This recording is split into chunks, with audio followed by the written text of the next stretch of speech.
आपके लिए ये 3 सेंटेंस है, आपको क्या करना है, बनानी है इनकी इंग्लिश और कमेंट में लिख के बताना है। और इस वीडियो में मैं आपको इंग्लिश ग्रामर के 4 रूल्स बताने वाला हूँ, तो एक एक करके डिस्कस करते हैं। रूल नंबर पहला देख लेते हैं। आपके सामने ये एक सेंटेंस है, अगर वे आएगा तो मैं नहीं आऊँगा। आपको पहले कोशिश करनी है, आप वीडियो को पॉज कर लीजिए और आपको इसकी इंग्लिश बनानी है। 2-3 सेकंड आप ले सकते हैं। ट्रांसलेट करते हैं इसको। अगर को बोलते हैं इफ़, वह आएगा, सिंपल फ्यूचर है, बनाइए he will come. If he will come इतना बन गया। तो मैं नहीं आऊँगा, तो के लिए आप कॉमा लगाइए। सो भी बोल सकते हैं, कोई प्रॉब्लम नहीं है। मैं नहीं आऊँगा, आई विल नॉट कम, तो ये पूरा बन गया। If he will come, I will not come, ये पूरी इसकी बन गई ट्रांसलेशन। लेकिन ये सेंटेंस गलत है। अब गलत क्यों है, पहले इसको सही कर लेते हैं, फिर बताऊँगा मैं गलत क्यों है ये। पहला है इफ़ ही विल कम, ये बनेगा सिंपल प्रेजेंट में। इफ़ ही कम्स, कम में लग जाएगा एस, क्यों, सिंपल प्रेजेंट का रूल अप्लाई होगा यहाँ। ही सिंगुलर थर्ड पर्सन है तो कम के साथ एस लग गया। आगे का जो है वो सेम रहेगा, आई विल नॉट कम, तो जो राइट है वो यही है, if he comes I will not come. अब आप सोचेंगे ये सही क्यों है, ऊपर वाला गलत क्यों है, तो ये इसलिए है जो इफ़ वाला क्लोज है वो हमेशा सिंपल प्रेजेंट में बनता है। अगर वो सिंपल फ्यूचर में होगा, तो ये सिंपल फ्यूचर में लग रहा था आपको, अगर वह आएगा, हिंदी से देख रहे हैं आप, वह आएगा मतलब सिंपल फ्यूचर में बनेगा, तो ये रूल कोई नहीं है, ये कुछ भी नहीं होता ऐसा। इफ़ वाला क्लोज हमेशा सिंपल प्रेजेंट में बनेगा, आगे वाला सेम रहेगा, आई विल नॉट कम। दूसरा एग्जांपल लेते हैं। अगर आप इंग्लिश सीखोगे तो मैं भी इंग्लिश सीखूंगा, बनाइए if you learn English I will also learn English. अच्छा, मैं इंग्लिश को दोबारा बोल भी सकता हूँ, नहीं भी बोल सकता, कोई प्रॉब्लम नहीं है, क्योंकि ऑलरेडी बात किसकी हो रही है, इंग्लिश की हो रही है, तो इसको हम रिपीट कर भी सकते हैं, नहीं भी कर सकते। तो ज़्यादा बेहतर है कि आप इसको मत बोलना, तो इतना ही बोलना, if you learn English I will also learn, बस। एक नेक्स्ट और फाइनल एग्जाम्पल और लेते हैं। अगर आप जॉब नहीं करोगे तो रुपए कैसे कमाओगे। अगर मतलब इफ़ नहीं करोगे, सिंपल फ्यूचर में लग रहा है लेकिन बनाना सिंपल प्रेजेंट में है। You don't do job, if you don't do job, तो रुपए कैसे कमाओगे, how will you earn money, तो ये पूरा बन गया, if you don't do job how will you earn money.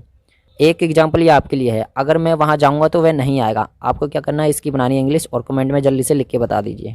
तो ये रूल नंबर फर्स्ट है। अब हम मूव करते हैं रूल नंबर सेकंड की तरफ। मुझे पता है, इसको इंग्लिश में कैसे बनाएंगे, आई नो बन गया, ठीक है। वह कहाँ रहता है, इसको कैसे बनाएंगे, वेयर डज ही लिव बन गया। अब इसको एक साथ जोड़ते हैं, मुझे पता है वह कहाँ रहता है। अब आपको करना है इन दोनों सेंटेंस को एक साथ जोड़ देना है, I know where does he live. लेकिन अब ये गलत हो गया, अलग अलग बनाएंगे तो ठीक है, लेकिन जब आप एक साथ बनाओगे तो ये गलत हो गया। तो पहले इसको सही कर लेते हैं और फिर देखते हैं ये गलत क्यों हुआ। मुझे पता है, ये सेम रहेगा, आई नो।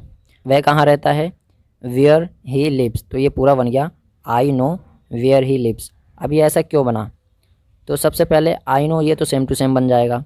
उसके बाद वेयर ही लिव्स ये जाएगा अफर्मेटिव सेंटेंस में। अफर्मेटिव मतलब असर्टिव में बन जाएगा। असर्टिव जो होता है पॉजिटिव, मतलब सबसे पहले WH फैमिली लगा देनी है आपको, उसके बाद सब्जेक्ट और उसके बाद वर्ब। तो राइट सेंटेंस बना, I know where he lives. अब आप सोचेंगे ऐसे ये क्यों बना, तो ऐसा ये इसलिए बना क्योंकि पहली बात तो हम क्वेश्चन नहीं पूछने वह कहाँ रहता है, मैं ये पूछ नहीं रहा हूँ, मैं ये बता रहा हूँ, मुझे पता है, ऑलरेडी मुझे पता है वह कहाँ रहता है। तो ये मैं क्वेश्चन नहीं कर रहा हूँ, इसमें ऑलरेडी क्या है, मुझे पता है और मैं बता रहा हूँ वह कहाँ रहता है। जब हम क्वेश्चन पूछते हैं तब बनता है वो इंटेरोगेटिव में, इसमें हम इंटेरोगेटिव थोड़ी पूछ रहे हैं। और दूसरी बात, जब आप अलग अलग बनाओगे तब बनेगा वो इंटेरोगेटिव में, जैसे मैंने आपको पहले ही बता दिया। नेक्स्ट एग्जांपल लेते हैं। उसे पता है कि मैं क्या कर रहा हूँ, पहले आप इतना बना लो, उसे पता है, ही नोज़ मैं क्या कर रहा हूँ। की के लिए यहाँ दैट मत लगाना क्योंकि WH फैमिली आ गई और WH फैमिली से पहले हम दैट का यूज नहीं करते, तो इसलिए व्हाट, उसके बाद असर्टिव में बना लो, आई एम डूइंग, तो ये पूरा बन गया, he knows what I am doing. इस तरीके से ये राइट हो गया। नेक्स्ट एक एग्जांपल और लेते हैं। आपको पता था वह कहाँ है फिर भी आपने नहीं बताया, ये थोड़ा सा लंबा सेंटेंस ले लिया। पहले बनाओ, आपको पता था, यू न्यू, नो की सेकंड फॉर्म आ गई, वह कहाँ है, वेयर ही इज़, फिर भी आपने नहीं बताया, फिर भी को बोलते हैं इवन देन, देन ऑल्सो। आपने नहीं बताया, यू डिडंट टेल, तो ये पूरा बन गया, you knew where he is even then या then also you didn't tell. इस तरीके से उसको आप ट्रांसलेट कर सकते हैं, लेकिन ये सेंटेंस गलत है। अब आप सोचेंगे सही तो बना है, बिल्कुल सेम टू सेम हमने ट्रांसलेट किया, फिर ये गलत क्यों है। तो आप देखिए, आपको पता था ये किस टेंस में, सिंपल पास्ट में, यू न्यू। वह कहाँ है, तो ये बना ना वेयर ही इज़, इसकी जगह यहाँ पर आ जाएगा वॉज, तो ये बन जाएगा वेयर ही वॉज। अब आप कहेंगे हिंदी में तो है आ रहा है, तो आप हिंदी को मत देखिए, पहले हमने जिस टेंस में बनाया वही टेंस आगे भी फॉलो होगा। पहले हमने सिंपल पास्ट में बनाया तो आगे वाला भी हम पास्ट में ही बनाएंगे। तो राइट हो जाएगा you knew where he was, और आगे का सेम रहेगा then also you didn't tell, आगे का सेम है, ठीक है। तो इस चीज़ का भी आपको ध्यान रखना है। नेक्स्ट और फाइनल एग्जाम्पल और लेते हैं। मुझे पता था, आप क्या सोच रहे हो, मुझे पता था आई न्यू, आप क्या सोच रहे हो व्हाट यू आर थिंकिंग, तो ये पूरा बन गया I knew what you are thinking, लेकिन गलत है। सही क्या है, आई न्यू इतना बन गया, आप क्या सोच रहे हो व्हाट यू आर थिंकिंग। अब आप सोचेंगे हिंदी में तो रहे हो आ रहा है तो आ रहना चाहिए, तो ये तो ऑलरेडी मैंने आपको बता दिया, अगर पहले वाला जो सेंटेंस है वो पास्ट में है तो आगे वाला भी हम पास्ट में ही बनाएंगे। तो जो राइट वन है I knew what you are thinking, ये वाला राइट है। अब रूल नंबर 3 देख लेते हैं। रूल नंबर 3 क्या है, पहले आपके सामने ही एक सेंटेंस है, क्या आपको पता है, कैसे बनाओगे, डू यू नो।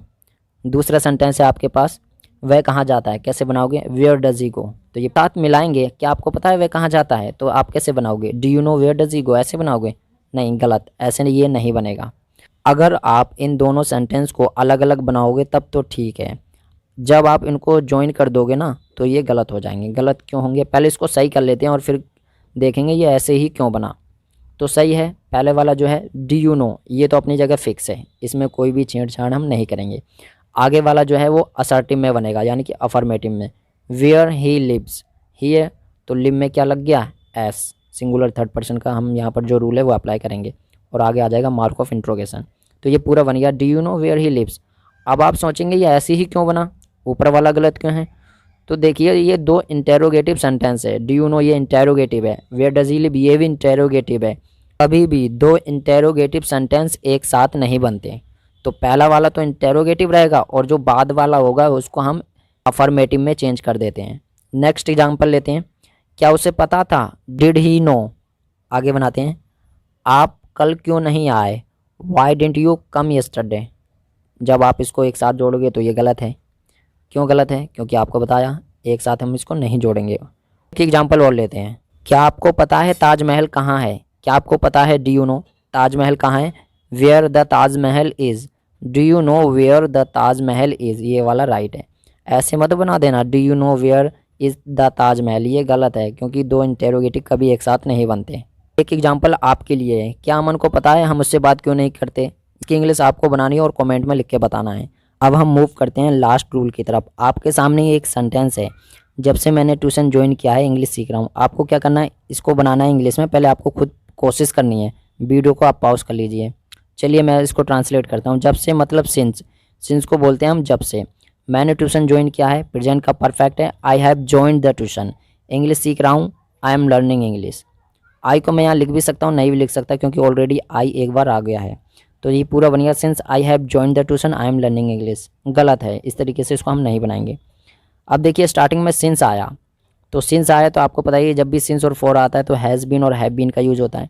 तो दोबारा बनाते हैं इसको, since I have joined the tuition I have been learning English, ये वाला बन गया। अब आप सोचेंगे ये तो राइट है, तो आपको बता दूं ये भी गलत है। अब आप सोचेंगे फिर सही क्या है, सही तो बनाया है, सेम टू सेम बनाया।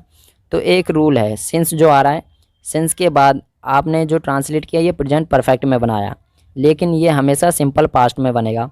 सिंस के बाद कोई भी जो टेंस हम बनाएंगे ना, ये तो प्रेजेंट परफेक्ट का है, तो हम इसको प्रेजेंट परफेक्ट में ना बना के सिंपल पास्ट में बनाएंगे, ये एक रूल है। तो आप बनाइए इसको, since I joined the tuition, आगे बना लीजिए हैव बीन लर्निंग इंग्लिश या फिर I have been learning English. तो ये पूरा बन गया, since I joined the tuition I have been learning English, ये वाला राइट है। अच्छा, इसको हम आगे पीछे भी कर सकते हैं।